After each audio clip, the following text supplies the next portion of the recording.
श्रद्धेय आचार्य श्री कौशलेंद्र कृष्ण जी से जुड़े रहने के लिए उनके सोशल मीडिया प्लेटफॉर्म्स को फॉलो करें। ये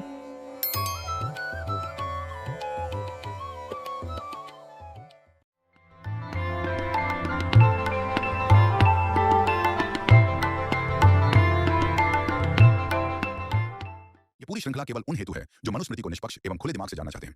जो पूर्व से ही मनुस्मृति एवं ब्राह्मणों के कट्टर विरोधी हों, उन्हें इस वीडियो से कोई लाभ नहीं है। ऐसों को तो इस श्रृंखला के नाम से ही पीड़ा हो जाती है। फिर कई सज्जन आकर कमेंट बॉक्स में अपशब्द लिखकर अपने माता पिता के दूषित संस्कारों का भी परिचय देते हैं। ऐसे सारे महापुरुष कृपया इस वीडियो से दूर रहें।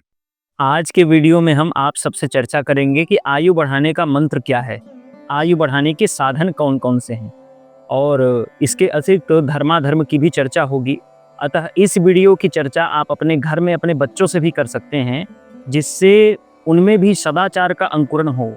क्योंकि बच्चों को गुड नाइट, गुड मॉर्निंग सिखाना और थैंक यू, सॉरी सिखाना और केक काटना सिखाना, ये सब सिखाने से अच्छा है कि ऐसे जो वीडियोस आपको यूट्यूब या अन्य विकल्पों में प्राप्त होते हैं, उनकी चर्चा आप अपने बच्चों से करें तो नई नई बातें सीखने का मौका मिलेगा और बड़े ही दुर्लभ विषयों पर हम संक्षिप्ततया चर्चा करने का प्रयत्न करेंगे। बड़ा ही रोचक वीडियो है, पूरा ध्यान से देखें। वीडियो में मनुस्मृति के मत का ही वर्णन है, हम अपने मन से कुछ भी नहीं कह रहे हैं और इस वीडियो में मनुस्मृति के अंतर्गत कहाँ से कहाँ तक की चर्चा है, यदि ये आप जानना चाहते हैं तो वीडियो के डिस्क्रिप्शन को जाकर के चेक करें। वहाँ पर आपको मिल जाएगा कि किस श्लोक से किस श्लोक तक, किस अध्याय से किस अध्याय तक चर्चा इस वीडियो में हम कर रहे हैं। इसकी जानकारी आपको वहाँ से प्राप्त हो जाएगी। श्रीमन नारायणो विजयते। हमारे जितने भी ज्येष्ठ जन हैं, श्रेष्ठ जन हैं, अग्रज हैं, गुरुजन हैं, सबके चरणों में कोटि कोटि वंदन समर्पित करते हुए हम आज के इस वीडियो को प्रारंभ करेंगे। और आप देख रहे हैं शास्त्र श्रुति श्रृंखला के अंतर्गत मनुस्मृति की चर्चा। इस वीडियो को पूर्णतया समझने हेतु आवश्यक है कि आप इस श्रृंखला के पिछले वीडियोस को भी क्रमवार तरीके से देखें, जिसकी प्लेलिस्ट भी आपको इस वीडियो के डिस्क्रिप्शन में प्राप्त हो जाएगी। तो आप जाकर के एक बार उसका निरीक्षण अवश्य करिए। और पिछले भाग में जो प्रश्न पूछा गया था, जिन्होंने उसका सही उत्तर दिया, उनका नाम आपकी स्क्रीन के ऊपर आ रहा होगा। उनको ढेर सारी बधाइयाँ दें कमेंट्स के माध्यम से। हमारी ओर से भी उनको खूब सारी बधाइयाँ, और हम उनसे भी और आपसे भी आशा करते हैं कि इस वीडियो में जो प्रश्न पूछा जाएगा उसका भी आप उत्तर देने वाले हैं, ऐसी हमारी आशा है। देखिए, जहाँ तक चर्चा पिछले वीडियो में हुई थी उससे आगे चर्चा करते हैं, बताते हैं कि क्या विधि निषेध है। कहा कि अमावस्याष्टमीं चैव पौर्णमासीं चतुर्दशीम, अर्थात अमावस्या और पूर्णमासी, चतुर्दशी और अष्टमी, ये दिवस जो है स्त्री भोग्य नहीं है, अर्थात स्त्रियों का भोग नहीं करना चाहिए। इन दिनों में स्त्रियों के साथ में हमको रमण नहीं करना चाहिए, ऐसा वर्णन सर्वप्रथम आया है। इसके उपरांत कहते हैं कि भोजन करने के पश्चात अकारण ही अर्धरात्रि में या भोजन करने के पश्चात हमको स्नान नहीं करना चाहिए। और रोगी व्यक्ति, यदि चिकित्सक ने सलाह दी है कि आपको नहाना नहीं चाहिए एक आध दिन, तो यदि वो न नहाए तो उसमें दोष नहीं है। इसके अतिरिक्त आगे कहा कि देव मूर्ति, गुरु, राजा, स्नातक और द्विज जो हैं वो, और इसके अतिरिक्त आचार्य हमारे हो गए, कपिला, गौ, और यज्ञ में जो वृणीत विप्र होते हैं उनकी छाया को हमको कभी लांघना नहीं चाहिए। उसके बाद कहा कि उबटन, जिसको हम उद्वर्तन भी कहते हैं, वो जो उद्वर्तन है वो स्पर्श से अशुद्ध हो जाता है, इसलिए कभी भी उद्वर्तन को स्पर्श हमको नहीं करना चाहिए। उबटन घुला हुआ रखा है उसको हमको छूना नहीं चाहिए। स्नान से शेष जो जल रहता है उसका हमको कदापि स्पर्श नहीं करना चाहिए। रक्त का स्पर्श, क्योंकि रक्त तो पूर्व से ही अशुद्ध है, शरीर से यदि रक्त बाहर आ जाए ऐसी स्थिति में वो अशुद्ध ही हो जाता है। थूक का हमको स्पर्श नहीं करना चाहिए, जानकर इनका स्पर्श नहीं करना चाहिए। अनजाने में हो जाए तो उसका प्रायश्चित है। तो ये बात है। इसके अतिरिक्त संगति, किनकी संगति करें, इसका वर्णन तो शास्त्रों में खूब प्राप्त होता है, लेकिन किनकी संगति नहीं करनी चाहिए इसकी भी चर्चा शास्त्रों में समुचित हुई ही है। तो कहा कि शत्रु तथा शत्रु का जो मित्र है, इसके अतिरिक्त जो अधर्मी है, अर्थात जो धर्म पर श्रद्धा नहीं रखता, ईश्वर पर श्रद्धा नहीं रखता, और पर स्त्री अर्थात आपकी पत्नी से अतिरिक्त कोई भी स्त्री, उसका संग सदैव व्यक्ति का नाश करता है। तो इनका हमको संग नहीं करना चाहिए, इनकी संगति से हमको बचना चाहिए। और पर स्त्री का जो संग है, आयु की ही चर्चा हो रही है अभी, तो आप लोग जान लीजिए कि पर स्त्री का जो संग है भैया, वास्तव में आयु को नाश करने का सबसे सरलतम साधन है। अर्थात यदि आपको अपनी आयु को नष्ट करना है तो आप अपनी पत्नी छोड़ करके पर स्त्री का संग करना प्रारंभ कर दीजिए, आपकी आयु निश्चित ही समाप्त हो जाएगी। ये बात है। और जो अपना भला चाहे उसे स्वयं का तथा क्षत्रिय का और सर्प का और ब्राह्मण का, इनका अपमान नहीं करना चाहिए। बिल्कुल आपने सही सुना, स्वयं का भी अपमान नहीं करना चाहिए, क्योंकि स्वयं का अपमान करने से आप आत्मस्वरूप से आहत होंगे। अतः स्वयं का अपमान नहीं करना चाहिए, क्षत्रिय का अपमान नहीं करना चाहिए, सर्प का अपमान नहीं करना चाहिए और ब्राह्मण का अपमान नहीं करना चाहिए। यदि हम ऐसा करते हैं तो इससे निश्चित ही अनिष्ट होता है। इससे आगे कहा कि सत्यम ब्रूयात, प्रियम ब्रूयान, न ब्रूयात सत्यम अप्रियम, अर्थात हमको सदैव सत्य बोलना चाहिए और मृदु भाषण करना चाहिए, प्रिय बोलना चाहिए, किसी को कड़वा न लगे हमारी जो बोली है वह। और अप्रिय सत्य भी हमको नहीं बोलना है और प्रिय झूठ भी नहीं बोलना है। अर्थात झूठ कितना भी प्रिय क्यों ना हो किसी को, ऐसे झूठ को हमको नहीं बोलना है। और अप्रिय सत्य अर्थात कोई एकदम सत्य बात है लेकिन वो किसी को चुभे, ऐसे सत्य को भी हमको बोलने से बचना है। यही वाग धर्म कहलाता है। एष धर्मः सनातनः, यही सनातन धर्म है, वाग धर्म है। और इसके अतिरिक्त व्यर्थ की लड़ाई, व्यर्थ का झगड़ा, इन सब से हमको बचना चाहिए। चारी चुगली से हमको बचना चाहिए और हीन जाति के लोगों को और शूद्रों को भी कभी भी हमको अपशब्द नहीं कहना चाहिए। ये धर्म है। अपवित्र दशा है यदि आपकी, ऐसी स्थिति में ब्राह्मण का स्पर्श नहीं करना चाहिए, गौ का स्पर्श नहीं करना चाहिए, अग्नि का स्पर्श नहीं करना चाहिए। इसीलिए कहते हैं कि भोजन आप कब बनाएं? स्नान करने के बाद बनाएं। शुद्ध होकर के भोजन का निर्माण करें, क्योंकि आपने स्नान नहीं किया बिना, आजकल तो अभी ये ट्रेंड सा चला हुआ है, शहरों में जाइएगा तो भोजन पहले बन जाता है, नहाते धोते बाद में। तो ये अधर्म है, ऐसा हमको नहीं करना चाहिए। कोई करे तो करे, हमको नहीं करना है। हमको ये एक धारणा अपने अंदर स्थापित करनी है। तो अपवित्र दशा में ब्राह्मण गाय तथा अग्नि का स्पर्श नहीं करते, न ही सूर्य का दर्शन करते हैं, न ही चंद्रमा का दर्शन करते हैं, अशुद्ध अवस्था में, अपवित्र अवस्था में। और यदि ऐसा हो जाए, अगर अपवित्र दशा में अग्नि का स्पर्श हो जाए या ब्राह्मण का स्पर्श, गौ का स्पर्श हो जाए, ऐसी स्थिति में सजल हाथों से आपको समस्त इंद्रियों का स्पर्श करके नाभि का भी स्पर्श करना होगा और भगवत स्मरण करने के उपरांत ही आपको जो पाप लगा है उसका शमन हो पाएगा, शमन संभव होगा। सदैव हमको मांगलिक वस्तुओं का सेवन करना है, अमंगल का सदैव हमको त्याग करना है। शरीर को हमको सदैव अनित्य मानना है, किंतु ये भी समझना है कि ये शरीर ही जो है एक माध्यम है भगवत भक्ति का, इसका भी हमको भान रहे। शरीर को हम अनित्य माने, लेकिन इसका ये तात्पर्य नहीं कि हम शरीर को किसी काम का ही न समझें। शरीर का सम्मान भी करना, जैसे पूर्व में चर्चा हुई, शरीर का आत्मा का सम्मान करना, किंतु इस शरीर को अनित्य मानते हुए सम्मान करना। जिस प्रकार से कोई अतिथि आपके घर में आता है तो तुम चले जाओगे ये कह करके हम उसका बहिष्कार नहीं करते, उसको धुतकारते नहीं। भाई आज आए हो, कल चले जाओगे, हमको पता है, तो हम उसका सम्मान करते हैं। उसी प्रकार से हमको शरीर का सम्मान करना, ये आज है कल नहीं है, ये भावना मन में रखते हुए। और मन को तो वश में करिए, मन को वश में रखना बहुत आवश्यक है, क्योंकि मन ही जो है बंध और मोक्ष दोनों का कारक है। मन ही समस्त मानसिक रोगों का कारक है। तो मन को हमको वश में रखना बहुत आवश्यक है, क्योंकि ये मन बड़ा चंचल है, तो उसको रोकिए। और द्विज यदि हैं तो उनके लिए कहा कि गायत्री, सावित्री जो है द्विजों की परम आराध्या है, उसका आराधन करना, हवन इत्यादि करना, अग्निहोत्र इत्यादि का जो कर्म है और श्राद्ध पितृ इत्यादि का जो उनका जो आराधन है, ये प्रत्येक ब्राह्मण के लिए नित्य का कार्य होना चाहिए। जितना हो सके उनको इन धर्मों का पालन करना चाहिए। और शूद्रों के लिए अधिक क्लिष्टता नहीं है, उनका जीवन बड़ा सरल है। उनको तो चाहिए कि जीवन में वो ईश्वर चिंतन बस करें, क्योंकि हमको नास्तिक होने से बचना है, तो नास्तिकता न आए। शूद्रों को भी ये बात ध्यान रखनी चाहिए। इस प्रकार से वर्णन कहा और कहा कि शौच, स्नान और दातुन करना, पूजन करना, ये सब कब के कार्य हैं? प्रातः काल के कार्य हैं। कई लोग 10 बजे, 11 बजे, 12 बजे स्नान करते हैं, तो यह उचित नहीं है। शौच, स्नान, दातुन, पूजन, ये सब सवेरे हो जानी चाहिए। सवेरे का यह कार्य है।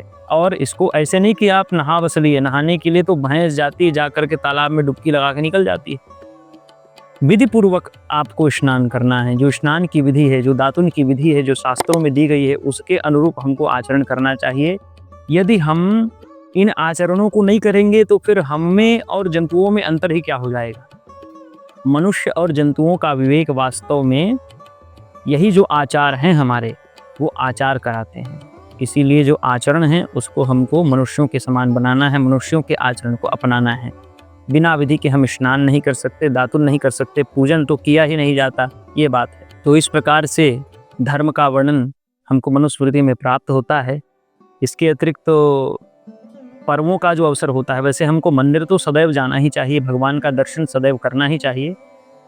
वैसे भगवान सर्वत्र व्याप्त हैं, उसके उपरांत भी क्योंकि सर्वत्र प्रत्यक्ष नहीं है, उनका आभास करने के लिए हमारे नेत्रों को, क्योंकि नेत्रों का विषय है दृश्य, तो एक दृश्य चाहिए। अब जो सर्वत्र स्थित है, अप्रत्यक्ष रूप से उद्भासित है, उसका आभास करने के लिए हम साधारण मनुष्यों के पास ऐसी शक्ति नहीं है। नेत्र है तो नेत्र से आभास करने के लिए हमको मूर्ति की आवश्यकता है, इसीलिए हमको मंदिर जाना बहुत आवश्यक है। तो मंदिर हम पर्वों में भी जाएं, नित्य भी मंदिर जाएं और गुरु का दर्शन करें, गुरु का पूजन करें। माता पिता का दर्शन, उनका पूजन करना बहुत आवश्यक है, क्योंकि माता पिता और सूर्य और गुरु ये साक्षात भगवान के मूर्ति के रूप में इनको माना जाता है। तो ये बात है।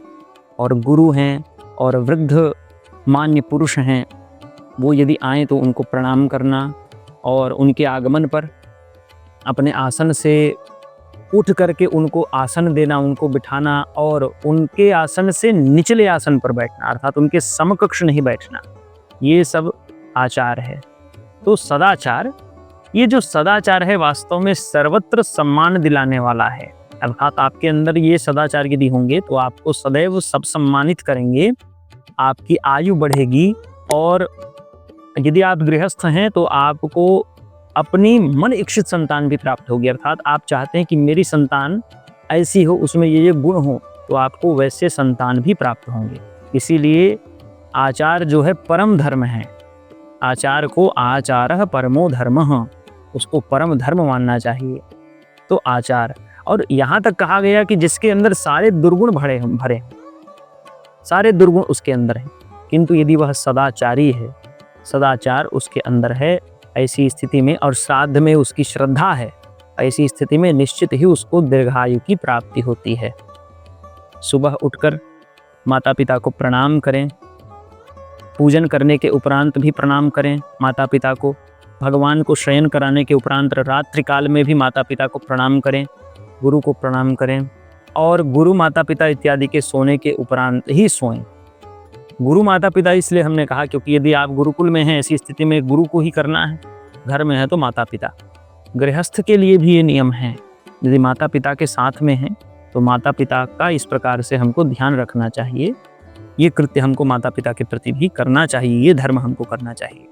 और कभी भी इनका हृदय हमको दुखाना नहीं है, इनको हृदय से चोट नहीं पहुंचाना है, ये बात हमको ध्यान रखना चाहिए। ब्राह्मण को मारना पीटना नहीं चाहिए किसी भी स्थिति में, और उनके शरीर से यदि रक्त निकल जाए तो ये बहुत बड़ा दोष होता है, व्यक्ति को तामिश्र नाम के नरक में जाना पड़ता है। ब्राह्मण के रक्त की बूंद जितने मिट्टी के कणों को भिगाती है, रक्त की एक बूंद, उतने वर्षों तक वह जो जीव है वो अधोगति को प्राप्त करता है, वह जो पुरुष है अधोगति को प्राप्त करता है। इसीलिए ब्राह्मण को हमको कभी भी चोट नहीं पहुंचानी चाहिए, उसको पीड़ा नहीं देनी चाहिए, और यहाँ तक की पीड़ा नहीं देनी चाहिए कि देखिए उदाहरण से समझते हैं, जिस प्रकार गाय हो या बैल हो आप पर ही प्रहार कर दे, फिर भी उन्हें चोट पहुंचाने से महापाप लगता है।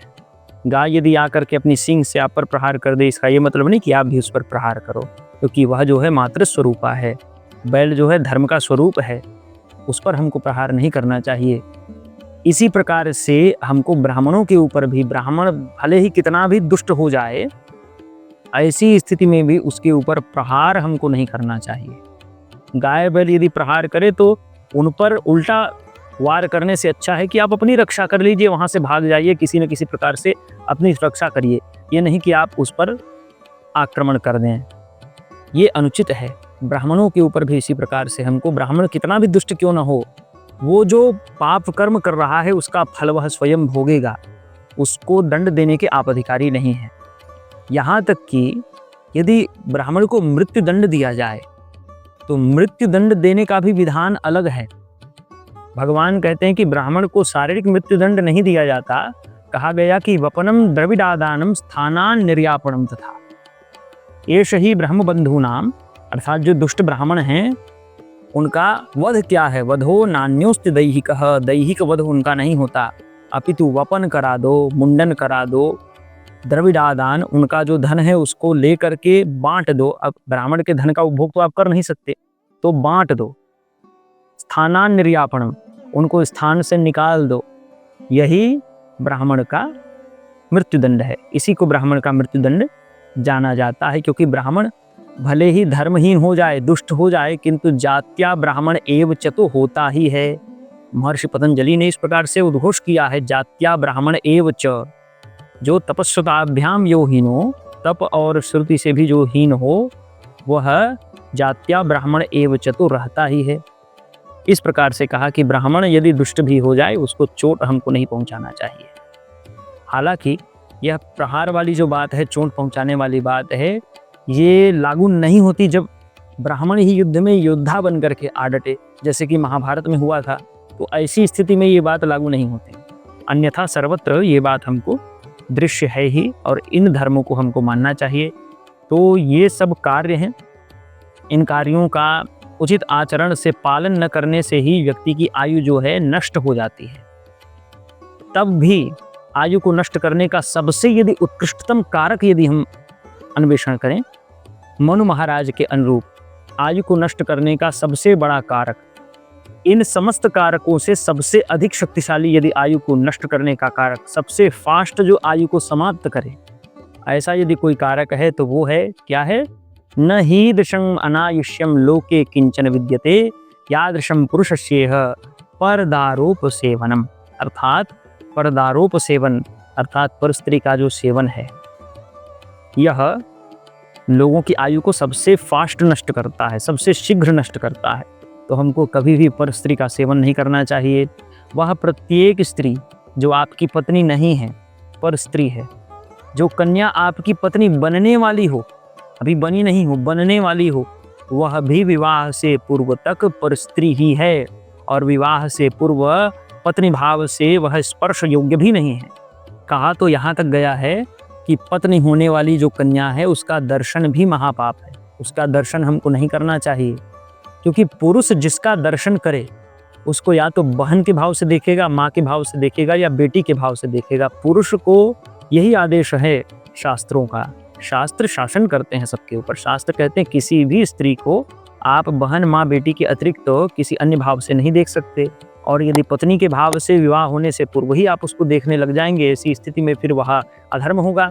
और जिसको आपने देख लिया, बहन, माँ, बेटी के भाव से आपने दर्शन किया, या आप न भी मानो, ऐसी स्थिति में शास्त्र का तो ये आदेश है, इसका तो पालन होगा ही होगा। और ऐसी स्थिति में फिर उसी कन्या से आपका भविष्य में विवाह हो जाए तो फिर बहन या माँ या बेटी से विवाह के तुल्य होगा, तो ये महापाप है। इस प्रकार से कहा गया कि यदि आयु को बढ़ाना है आपको, तो अभी हमने पूर्व में जो जो चर्चाएं की हैं, जो जो आचरण संक्षिप्ततया जो भी चर्चाएं हुई, उन सब का पालन करना है। और सबसे अधिक फोकस करिए कि कभी भी हृदय में भी, मन से भी किसी स्त्री के प्रति हमारे हृदय में दुर्भावना उत्पन्न न हो, विवाह से पूर्व भी और विवाह के बाद भी। इसको गांठ बांध के रखिए, तो निश्चित ही आयु की वृद्धि होगी। इससे सरल आयु की वृद्धि का साधन हमको शास्त्रों में और कुछ परिलक्षित नहीं होता। आज का प्रश्न आप सबके सम्मुख प्रस्तुत करते हैं, ब्राह्मण हेतु मृत्युदंड क्या क्या है? आप अपना उत्तर कमेंट करिएगा। यदि स्मरण नहीं आ रहा हो तो इसकी चर्चा वीडियो में हुई है, वीडियो को एक बार और देखिए, इससे लाभ हुई है, हानि नहीं है। और वीडियो को लाइक करें, अधिक से अधिक शेयर करें, क्योंकि ऐसा जो ज्ञान है, ऐसी जो चर्चा है, उसको हम सर्वत्र जब प्रचारित करते हैं तो उससे बहुत बड़ा पुण्य होता है। साथ ही अगर आपने अभी तक सब्सक्राइब नहीं किया हमारे चैनल को तो सब्सक्राइब करें, और इस भाग से कोई भी प्रश्न आपके मन में उत्पन्न हो जाए तो उसको निर्भीकतापूर्वक आप कमेंट कर सकते हैं इस वीडियो के कमेंट बॉक्स में। और यदि आपके मन में हमारी टीम के लिए, हमारे चैनल के लिए कोई भी सलाह हो, कोई विशेष वीडियो आपको बनवानी हो किसी विशेष विषय पर, तो आप हमारे लिए बहुत ही महत्वपूर्ण हो जाते हैं।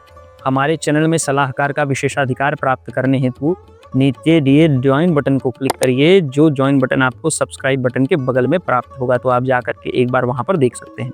इसके अतिरिक्त फेसबुक का पेज है, व्हाट्सएप का चैनल है, टेलीग्राम का चैनल है, इन सबसे आप जुड़ सकते हैं।